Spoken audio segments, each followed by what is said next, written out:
ABL 바이오를 이해하기 위해서는 반드시 이중항체라는 개념을 먼저 이해해야 합니다. 이중항체가 무엇이고 어떻게 작동하는지를 이해하지 못하면 ABL 바이오의 가치 역시 절반도 보지 못하게 됩니다. 그래서 최대한 쉽게 비유를 활용해 설명해 보겠습니다. 약간은 생물 공부가 필요하지만 전문 지식이 없어도 이해할 수 있도록 풀어가겠습니다. 먼저 가장 기본이 되는 개념인 항원과 항체부터 정리하겠습니다. 항원이란 우리 몸에 들어와 문제를 일으키는 수상한 존재입니다. 바이러스, 세균, 암세포 등이 대표적입니다. 다만 중요한 점은 항원 그 자체가 놈이라기보다는 우리 몸이 외부 침입자를 인식하도록 만드는 표식이라는 점입니다. 쉽게 말해 외부인이 들어왔다라고 알리는 이름표나 신분증 같은 역할을 합니다. 코로나 바이러스의 스파이크 단백질, 암세포 표면에 튀어나와 있는 특정 단백질들이 바로 이런 항원입니다. 우리 몸은 이 표식을 보고 적인지 아닌지를 판단합니다. 그렇다면 항체는 무엇일까요? 항체는 항원을 잡기 위해 만들어진 열쇠입니다. 질병을 일으키는 원인을 제거하려면 무작정 공격하는 것이 아니라 정확히 구분해서 붙잡아야 합니다.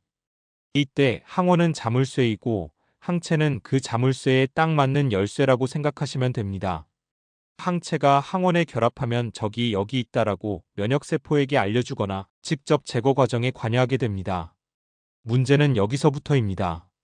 항체는 매우 성실하고 정직한 구조를 가지고 있습니다. 기본적으로 항체 하나는 항원 하나만 인식합니다. 정확도는 높지만 유연성이 떨어진다는 뜻입니다. 이 점이 치료 과정에서 치명적인 한계로 작용합니다. 왜냐하면 암세포나 질병은 생각보다 훨씬 영리하기 때문입니다. 암세포는 항원을 바꿔버리거나 숨기거나 아예 다른 생존 경로를 열어버립니다. 그러면 기존 항체는 더 이상 표적을 인식하지 못합니다. 이 현상을 우리는 흔히 약물의 내성이 생겼다라고 표현합니다. 약이 듣지 않는 것이 아니라 암세포가 피해가는 길을 찾아낸 것입니다. 그래서 치료 효과는 시간이 갈수록 감소하게 됩니다. 바로 이 지점에서 이중항체가 등장합니다. 이중항체란 말 그대로 항체가 두 개라고 생각하시면 됩니다. 하나의 항체 분자가 서로 다른 두 개의 항원을 동시에 인식합니다. 무기가 하나가 아니라 두 개입니다. 원투펀치입니다. 단순히 강해진 항체가 아니라 구조적으로 다른 전략을 가진 항체입니다. 비유를 들어 설명해 보겠습니다. 항원은 도망가는 도둑이고 항체는 도둑을 잡는 경찰입니다. 단일 항체는 도둑의 한쪽 팔만 붙잡습니다. 그러면 도둑은 그 팔을 포기하고 다른 출구로 도망갈 수 있습니다. 암세포도 마찬가지입니다. 생존 스위치가 여러 개 있기 때문에 A 스위치를 항체가 꺼버리면 곧바로 B 스위치를 켜고 살아남습니다. 이중 항체는 다릅니다. 한쪽 팔로 도둑의 왼팔을 잡고 다른 한쪽 팔로 오른팔까지 동시에 붙잡습니다. 도망갈 선택지 자체를 없애버립니다. 여기서 중요한 포인트는 두 개를 막는다가 아니라 동시에 막는다는 점입니다. 시간차가 생기면 암세포는 적응합니다. 동시에 차단해야 회피가 불가능해집니다. 그래서 이중항체는 암세포의 회피 전략을 구조적으로 봉쇄합니다. 하지만 이중항체의 진짜 핵심은 여기서 끝나지 않습니다. 가장 중요한 기능은 면역세포를 직접 끌고 온다는 점입니다. 이중항체는 한 손으로 암세포를 꽉 붙잡고 다른 한 손으로 면역세포를 붙잡습니다. 암세포와 면역세포를 물리적으로 이어붙이는 구조입니다. 이렇게 되면 면역세포는 이놈이 확실한 적이구나 라고 인식하고 바로 공격에 들어갑니다. 이 때문에 약효가 강하고 오래갑니다. 그래서 단일 항체보다 이중 항체가 훨씬 효과적입니다. 이제 ABL 바이오의 기술로 들어가 보겠습니다. ABL 바이오는 이중 항체를 기반으로 한 두 개의 플랫폼, 바로 그랩바디T와 그랩바디비를 보유하고 있습니다. 먼저 그랩바디T입니다. 그랩바디T. 두 세포를 연결하여 면역 기능을 유도. 첫 번째 항원 A. 암세포를 표적으로 합니다. 항체의 한쪽 팔이 암세포의 표면 항원에 결합하여 암세포를 붙잡는 역할을 합니다. 어떤 게 암세포인지 판별하고 이걸 꼭 붙잡아야 합니다. 두 번째 항원 B. 면역세포를 표적으로 합니다. 항체의 다른 쪽 팔이 면역세포주로 T세포의 표면 수용체에 결합합니다. 면역세포를 끌어당기는 역할을 합니다. 결국 이중항체는 암세포와 면역세포를 물리적으로 가까이 연결시켜 T세포가 암세포를 효과적으로 인식하고 파괴하도록 유도합니다. 그림을 보면 쉽게 이해될 것입니다.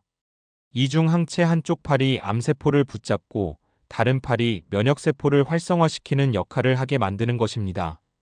그래서 면역세포가 암세포를 공격하게 만듭니다. 이게 이중항체입니다. 아래 그림을 보시기 바랍니다. 위에 빨간색이 종양연계항원 TTA를 발견하는 것입니다. 항체 팔 하나가 이것을 딱 붙잡고 있습니다. 그 다음 아래에 면역관문억 제제가 있습니다. 이게 헷갈리는데 바로 이해하시면 됩니다. 일단 암세포를 잡았으니 면역세포인 T세포. 아래 그림을 깨워서 암세포를 공격하라고 해야 합니다. 그 역할을 다른 한쪽 팔이 하는 것입니다. 면역관문억 제제는 무엇인가요? 면역세포는 바이러스나 암세포를 공격하지만 지나치게 많으면 치명적입니다. 자기 몸을 공격하기도 합니다. 이게 자가면역입니다. 감기에 걸렸다고 면역세포가 왕창 깨어나서 공격하면 장기가 망가집니다. 그래서 평상시에는 면역세포의 관문을 잠가 놓습니다. 이게 면역관문입니다. 그런데 면역관문 억제제는 이 관문을 풀어버리는 것입니다. 즉 면역관문 억제제는 면역 억제를 억제하니까 면역을 풀어주는 것입니다. 면역세포를 해방시키고 깨우는 것입니다. 이중부정은 긍정입니다. 약간 헷갈리실 것입니다. 정리하자면 그랩바디티는 이중항체를 설계할 때 한쪽 팔은 암세포를 꽉 붙들고 있게 하고 다른 한쪽 팔은 면역관문 억제제 역할을 하게 합니다. 면역세포인 T세포를 잠에서 깨워 암세포를 빨리 공격하라고 하는 것입니다. 이제 그랩바디 B를 보겠습니다. 그랩바디 B. 약물 전달을 위한 셔틀 역할입니다. 첫 번째 항원 A. 운반체 셔틀을 표적으로 합니다. 항체의 한쪽 팔이 혈내장벽, BBB 표면의 특정 수용체에 결합합니다. 뇌 안으로 들어가는 문을 여는 역할을 합니다. 두 번째 항원 B. 항체의 다른 쪽 팔이 뇌 속의 질병 유발 물질에 결합해서 병을 치료합니다. 두 항원이 각각 운반과 치료라는 두 가지 기능을 동시에 수행하여 기존 약물의 한계를 극복하는 것입니다. BBB 셔틀이라고 하는데 이게 셔틀버스처럼 계속 약물을 실어 나르기 때문에 그렇게 부릅니다. BBB는 혈액-뇌 장벽을 의미합니다. 뇌는 외부 물질로부터 보호받기 위해 매우 단단한 장벽 구조를 가지고 있습니다. 따라서 약물의 98% 이상이 뇌에 도달하지 못할 정도로 투과가 어렵습니다. 이 때문에 알츠하이머병, 파킨슨병 등 뇌질환 치료제 개발의 가장 큰 난관이 바로 BBB입니다. ABL 바이오는 바로 BBB를 통과할 수 있는 약물 전달 플랫폼 기술을 갖고 있다는 것입니다. 이중항체를 이용합니다. 항체 하나는 BBB를 통과할 수 있는 역할을 하고 한쪽 항체는 뇌질환 표적에 달라붙어 약물을 전달하는 것입니다. 셔틀은 말 그대로 셔틀버스 같은 것입니다. 약물을 운반하는 셔틀버스입니다. 이제 이해가 되었을 것입니다. ABL 바이오 킬러 기술인 그랩바디 B를 그림을 보면서 설명하겠습니다. 위쪽 팔. CNS 타겟은 뇌 안에서 치료할 표적을 찾습니다. 예를 들어 아밀로이드, 타우, 희귀질환 단백질 등을 뇌에 들어가서 잡는 역할입니다. 아래쪽 초록 부분. 그랩바디-B, BBB 셔틀이라고 하는 부분은 BBB 통과용 열쇠입니다. 뇌혈관 내피세포에 있는 특정 수용체를 인식합니다. 나 뇌 속에 들어갈 테니 통과시켜달라고 말하는 것입니다. 이때 세포가 항체를 감싸서 뇌 속으로 가지고 들어갑니다. 이 항체가 CNS 타깃 단백질을 공격해서 병을 치료합니다. 그러니까 그랩바디 T는 싸우는 항체이고 그랩바디 B는 약물을 운반하는 항체입니다. 그랩바디 B는 운반과 치료 기능을 둘 다 갖고 있는 항체라고 보시면 됩니다. 한쪽 팔은 표적을 붙잡고 있고 다른 한쪽 팔은 약물을 운반시켜 치료를 하게 합니다. 왜 빅파마는 ABL 바이오 BBB 셔틀에 목을 매나요?